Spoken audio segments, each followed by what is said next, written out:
suis Ingrid pour les drôles de dames du maternage et aujourd'hui je rencontre Michel Audin. Michel Audin, bonjour. Bonjour.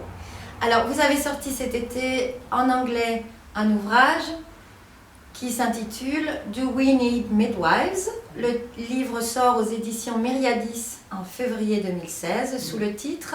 Alors le titre sera différent. Le point commun entre les deux, c'est le point d'interrogation. En français, le point d'interrogation sera précédé de l'humanité survivra-t-elle à la médecine? L'important aujourd'hui, c'est de poser des questions, et ça fait réfléchir. L'être humain est-il capable de poser des questions vitales avant qu'il ne soit trop tard? Donc, c'est un livre fait de points d'interrogation.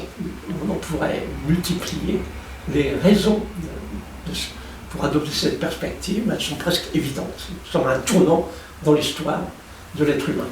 Vous écrivez que la promotion de la naissance naturelle est culturellement acceptable, mais que par contre, la description des conditions nécessaires pour qu'une naissance soit aussi facile que possible est culturellement inacceptable.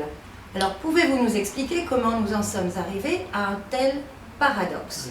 Oui, j'ai aussi écrit d'une façon un peu complémentaire que d'une façon générale, faire la promotion d'un comportement, d'une façon d'être, c'est inutile.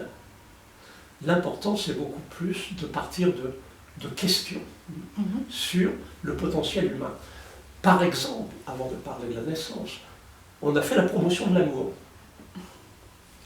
Lorsqu'on regarde ce qui se passe dans le monde, on peut penser que ça n'a pas été très utile. Peut-être parce que on n'a pas posé de questions de base. Comment se développe la capacité d'aimer? Alors, ce qui est intéressant, c'est qu'aujourd'hui, les disciplines scientifiques posent des questions. Comment se développe la capacité d'aimer? Un autre exemple, on fait constamment la promotion de l'allaitement maternel. Et regardez les statistiques. Il y a de moins en moins de femmes qui allaitent leur bébé. Et elles allaitent de moins en moins longtemps.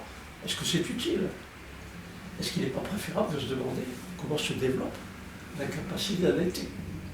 Eh bien, tout ça pour en revenir à la naissance. Certains font la promotion de ce qu'ils appellent l'accouchement naturel. Oui.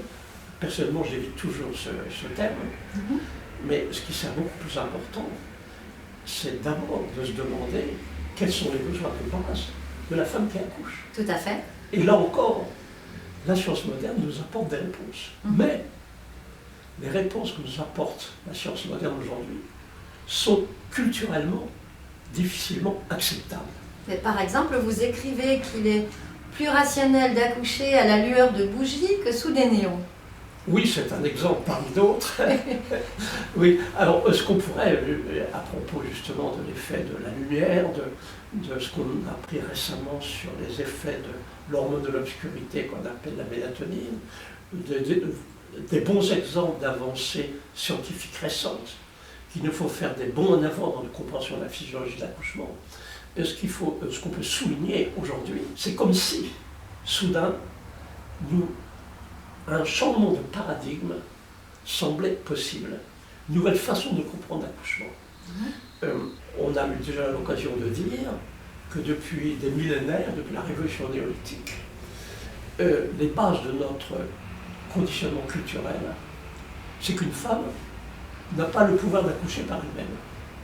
Une femme ne peut pas accoucher sans quelque interférence culturelle, quelle qu'elle soit.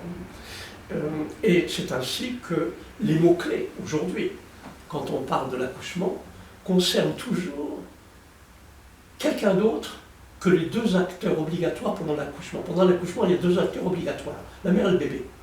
Mais quand vous regardez les mots-clés dans le livre, etc., les mots qui reviennent toujours, c'est aider, assister, accompagner. Si on prend les mots connus à l'échelle internationale de langue anglaise, donc pour accoucher, vous avez besoin d'un coach. Un coach, c'est-à-dire un expert qui vous dit comment faire. Ça, c'est dans les milieux qui se disent naissance naturelle. Dans les milieux médicaux, on parle plutôt de management. C'est la même façon de penser, c'est culturel. Aujourd'hui, qu'il s'agisse de milieux de naissance naturelle ou de milieux médicaux. C'est le même conditionnement culturel, c'est la même façon de penser, c'est le même paradigme. Une femme n'est pas capable d'accoucher par elle-même.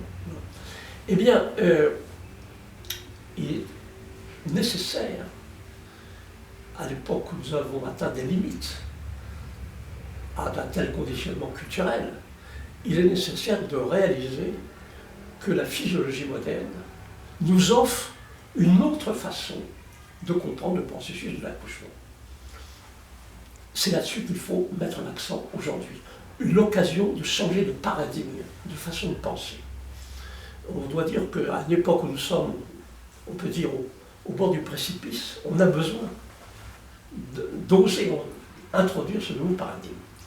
Alors, lorsqu'on présente le processus de l'accouchement à la lumière de la physiologie moderne, eh bien, on peut commencer par dire le processus de l'accouchement, c'est un processus involontaire. C'est un processus involontaire puisqu'il est sous le contrôle de structures cérébrales archaïques, quel que soit leur nom, l'hypothalamus, la condyle hypophysaire, ça n'a pas d'importance, c'est sous le contrôle de structures cérébrales archaïques.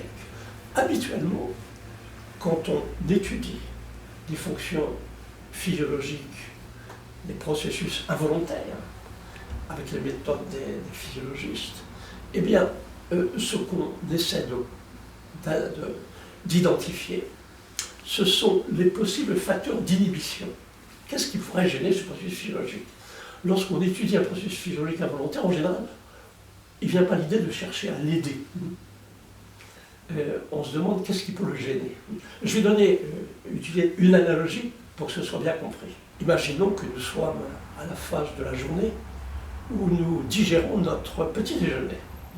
Le processus de digestion est un processus involontaire. Nous ne sommes pas en train de nous demander qu'est-ce que je pourrais faire pour faciliter le transport de nourriture de mon estomac vers un autre d'une énorme. On ne cherche pas à l'aider. Mais imaginez qu'un terroriste apparaît à la porte avec une mitrailleuse, eh bien, ce sera un facteur d'inhibition. Lorsqu'on étudie un processus involontaire avec la méthode du physiologiste moderne, l'important, c'est d'identifier les facteurs d'inhibition. Le mot-clé, c'est le mot protection. Ce qu'on peut faire lorsqu'on comprend ces processus involontaires dans le contexte scientifique actuel, l'important, c'est de se demander comment protéger ce processus involontaire. Le mot-clé, protection. Ce n'est plus aider, ce n'est plus compter sur les autres. C'est quoi faire pour que ce soit protégé. Voilà le mot-clé nouveau. C'est ça le grand changement de paradigme.